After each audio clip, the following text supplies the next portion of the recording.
Attorney, kabilang po sa ipipresenta daw ng prosecution o House Prosecution Panel kaugnay nga po dito sa impeachment case ni VP Sara ay itong si Mary Grace Piatos at maging ang kanyang sheriff na sinasabing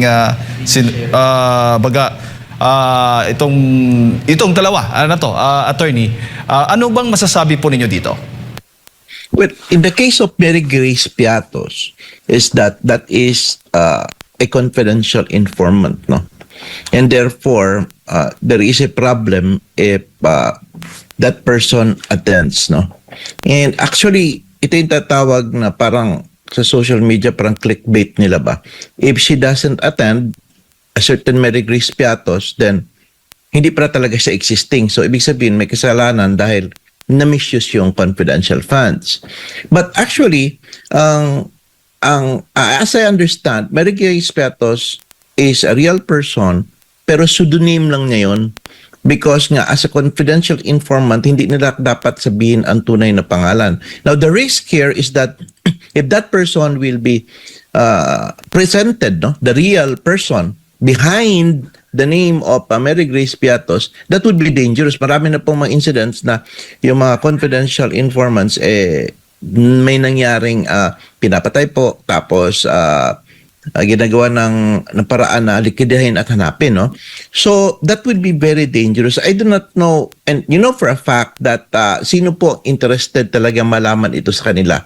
Yung mga confidential informants na ito is of course yung side na interested na pinaprotektahan po yung activism at saka pag-recruit ng mga bataan para dalhin sa mountains. Grace Piatos, para na rin sa kaalaman ng ating mga kababayan, bakit nasama po nila itong Mary Grace Piatos na ito ay para po doon sa maling paggamit ng 612.5 million pesos na confidential funds ng Office of the Vice President at ng Department of Education. At ayon nga nitong si House Prosecutor at Representative Terry Ridon, ang pagpapatunay daw yung sa pagiging totoo o kathang-isip lamang ng pangalang ito ang magsisilbing matibay na ebidensya kung nagkakaroon ho ba ng korupsyon o peking resibo. Kung maalala po natin, itong si Mary Grace Piatos, doon sa investigasyon po ng Kamara noong 2024, lumitaw po ito dahil ito raw yung pumipirma o lumalagda po sa mga acknowledgement receipt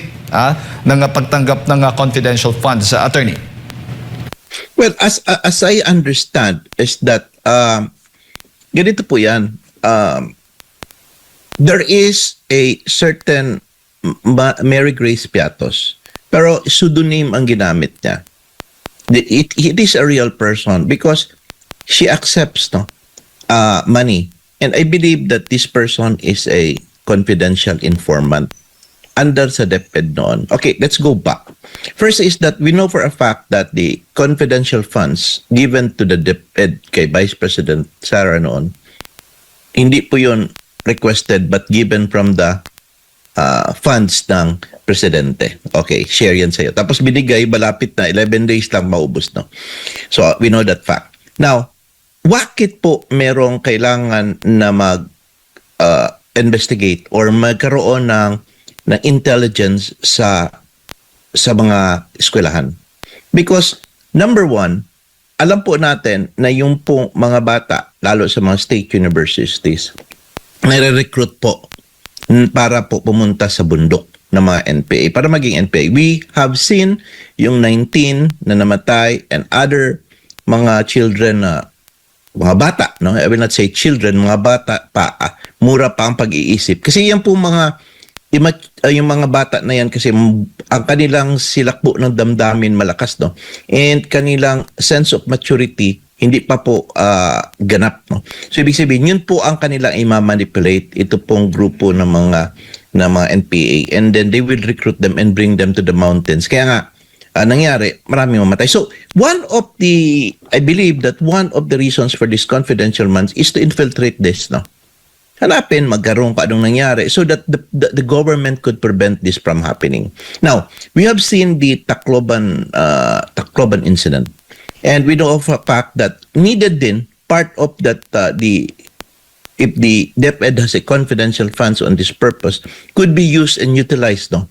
Not only to gather information through yung mga yung mga confidential informants, but to stretch the intelligence networks to determine and prevent this kind of issue. So, ibig sabihin po, correct po yan. Allowed po talaga dapat yan, no? Kasi the president himself, kung siya magawa, pwede man. Ang ginawa lang niya, dinelegate lang niya doon kay BP. Nagkataon kasi siya ang Deputy Secretary. But he has that confidential funds to do that, no? To give it to hanapin niya doon para pasukin yung mga sa DepEd or sa mga schools and everything, no? So what I'm trying to say is that this person na kung tumatanggap po, siya po yung nabibigyan ng information, siya po yung nakakaalam po kung anong nangyayari, tapos nakaka-provide siya ng magagandang mga intelligence para ma-prevent yung mga ganitong bagay, kailangan magamit po siya ng pseudonym, yung hindi totoong pangalan. So sa gayon po, maprotektahan din. Siya kasi pag malaman po yung totoong pangalan niya at mag-leak, pwede po nga siyang ipapatay or ihahunting nitong mga grupo ng NPA na naapektahan sa kanyang mga confidential information. And tingnan po ninyo, sino po ang mga interested na talagang malaman kung sino to siya. Yun pong member ng Makabayan Blocks na mayroon pong alignment doon sa armed conflict, no? So, like Terry Redon, he is a Makabayan, no?